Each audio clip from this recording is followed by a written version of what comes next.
Prendre en main, diriger une équipe, effectuer un retour correctif ou négatif, ou bien gérer une situation de tension avec des collaborateurs ayant des personnalités différentes n'est pas toujours facile.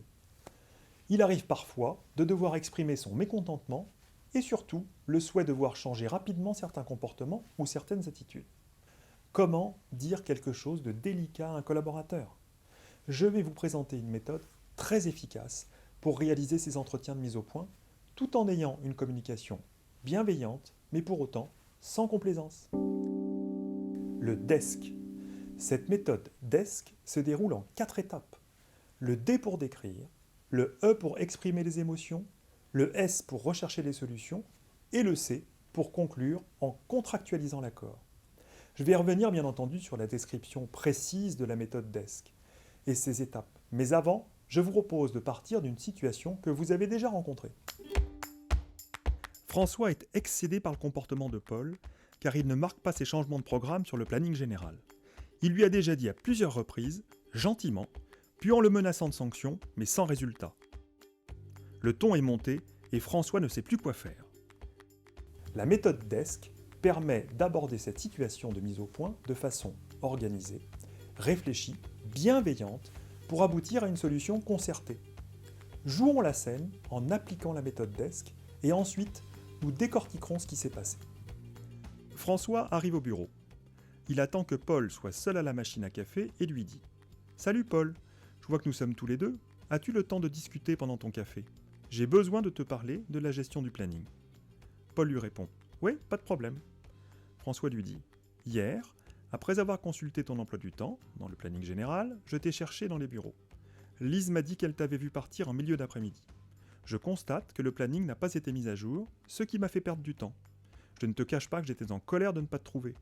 Je stresse lorsque je ne confie pas le dossier à un collaborateur rapidement, car j'ai peur de ne pas pouvoir satisfaire notre plus gros client. » Paul réagit.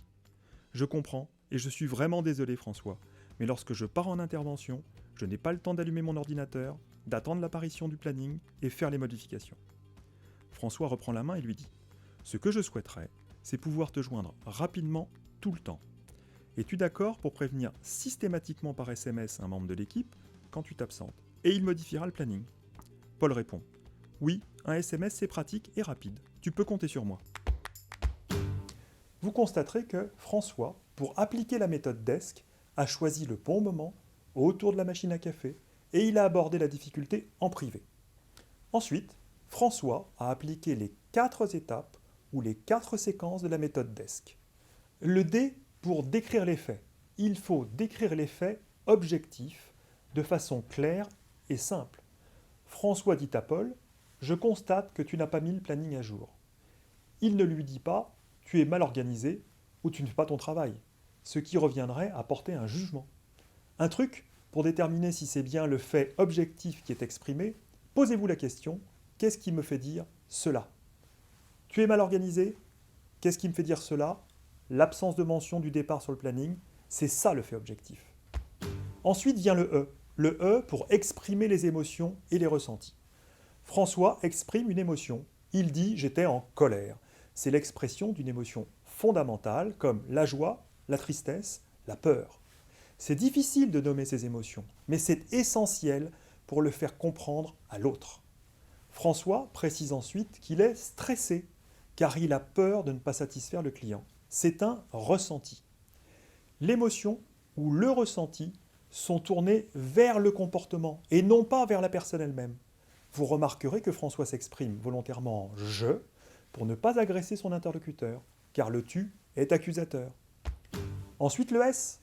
Le S pour les souhaits du manager, la recherche des solutions. Il est possible d'aborder cette étape de plusieurs manières. Soit en exprimant les souhaits du manager, ce qu'a fait François en indiquant « ce que je souhaiterais ». Il impose une solution. Soit en recherchant une solution de façon collaborative, en posant des questions. Par exemple, comment améliorer la situation? Que pouvons-nous faire concrètement pour que cela ne se reproduise pas? Là où les solutions doivent être claires, précises et réalisables. Insister éventuellement sur les conséquences positives de mettre en place ces solutions. Enfin, et c'est très important, le C pour conclure, contractualiser l'accord.